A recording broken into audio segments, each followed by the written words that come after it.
माँ, आप लोगों ने मेरी जिंदगी बर्बाद कर दी। उस दिन पापा के आंसुओं में बहकर बड़ा ही गलत फैसला ले लिया अपनी जिंदगी का।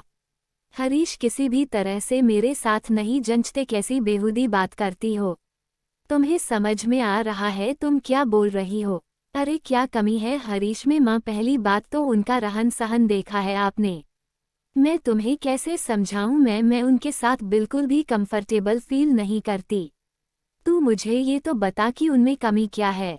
अंधा है, लूला है, लंगड़े हैं, जो तू इस तरीके से बात कर रही है। माँ, सिर्फ शक्ल सूरत अच्छी होना या सिर्फ हाथ पैर सलामत होना ही मायने नहीं रखता, और भी बहुत सी चीजें होती हैं। इंसान में एटीट्यूड तो हो कम से कम। अपना कोई कॉन्फिडेंस लेवल नहीं है, अपना कोई बोलने का तरीका नहीं है। अरे, लड़के की हाइट लड़की से थोड़ी सी तो ज्यादा हो, हील पहनूं तो उनसे लंबी लगती हूँ। मैं तो शर्म की वजह से पहनती ही नहीं कहीं जाएंगे, बस कोई सी भी पैंट शर्ट निकाली और चल दिए। अरे आजकल तो जेंट्स के लिए भी इतने इंडो वेस्टर्न ड्रेसेस अवेलेबल हैं।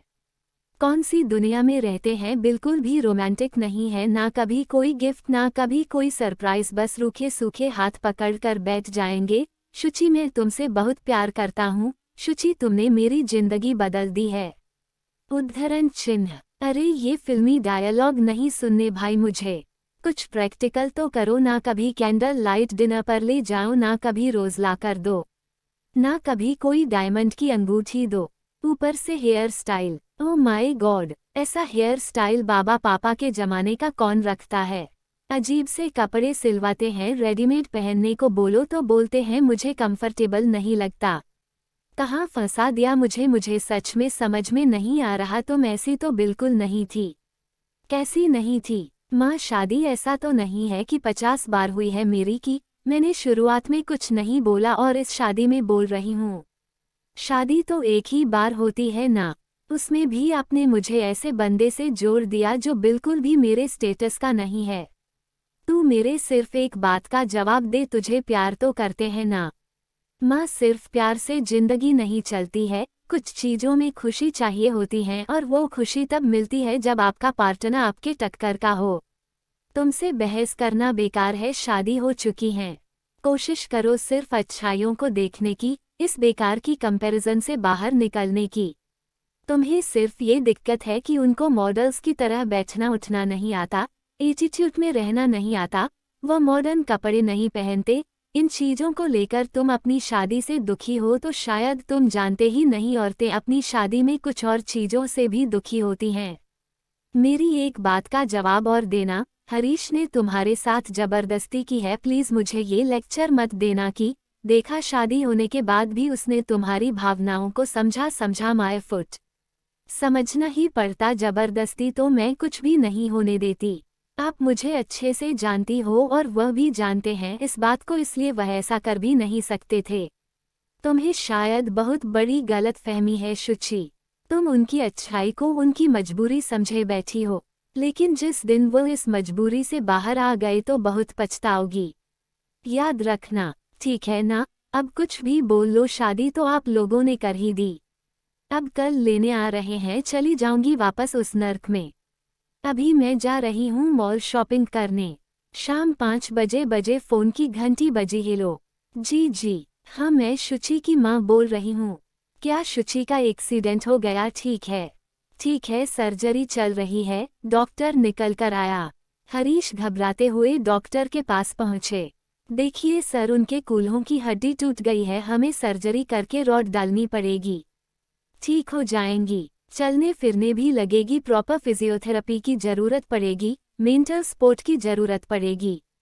लेकिन एक तो उनकी बैक थोड़ी सी टेढ़ी रहेगी, दूसरा वह काफी समय तक घुटने मुड़कर नहीं बैठ पाएंगी और थोड़ा सा चाल में फर्क आएगा। डॉक्टर, मुझे प्लीज आप ये सब मत बताएं, मुझे ये बताएं वो ठीक है ना? जी हाँ, आप उनसे मिल सकते हैं। शुचि आंखें बंद करे लेटी थी। हरीश ने सिर पर हाथ रखा। कैसी हो? सब बताया तो होगा डॉक्टर ने आपको। मेरी तो जिंदगी बर्बाद हो गई। बेढंगी चाल में बेढंगे शरीर के साथ कैसे रहूंगी? तुम तो ऐसी बात कर रही हो मानो अपाहिज हो गई हो। तुम्हारी चाल वैसी ही हो जाएगी। इन सब चीजों से जिंदगी का फैसला होता है। क्या कैसी भी रहोगी, रहोगी तो मेरी शुचि ना। आप, बिल्कुल जितना प्यार तुम्हें तब करता था उतना ही प्यार तुम्हें अभी करूँगा। समझी तुम कैसे बैठती हो, तुम कैसे चलती हो, तुम कैसे कपड़े पहनती हो, ये सब चीज़ें मेरे लिए कोई मायने नहीं रखते समझी। इसलिए ये सब टेंशन छोड़ो, फटाफट ठीक हो जाओ। घर पहुंचकर जब तक शुचि की फिजियोथेरेपी चली हरीश ने शुचि का बहुत अच्छे से ध्यान रखा। शुचि को बाथरूम ले जाना, फ्रेश कराना, कपड़े बदलना, सारे पर्सनल काम हरीश ने बिना नाक भान सिकोड़े करे और शुचि यह सब देख देख कर अपने ऊपर ग्लानि से भर उठी। धीरे धीरे वह अपने दिनचर्या में लौटने लगी। जब वह अपने पैरों पर खड़ी होकर थोड़ा थोड़ा चलने लगी तो एक दिन हरीश ऑफिस से आए। शुचि ने उन्हें अपने पास बिठाया, बोली चलो आज आपके साथ वॉक पर जाना है मुझे। तभी शुचि की माँ आ गई। अरे माँ, तुम इतने दिनों बाद कैसी हो? मैं अच्छी हूँ।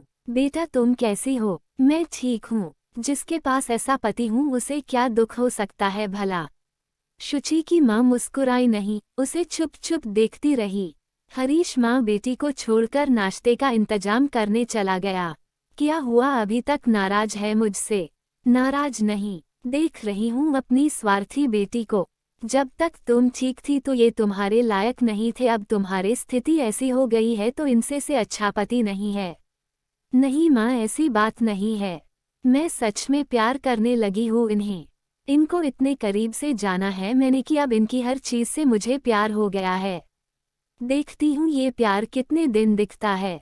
जब दोबारा तुम अपने उसी रूप में ढल जाओगी क्या तब भी ये प्यार रहेगा? तभी अचानक से बहुत जोर की आवाज़ हुई, धड़ाम, और हरीश की चीख सुनाई दी। शुचि की माँ सोच ही रही थी कि क्या करें। इतनी देर में शुचि इस चीख को सुनकर बिस्तर से उठने की हड़बड़ाहट बिस्तर से नीचे गिर पड़ी। माँ को समझ नहीं आया कि शुचि को संभाले या चीख की दिशा में दौड़े।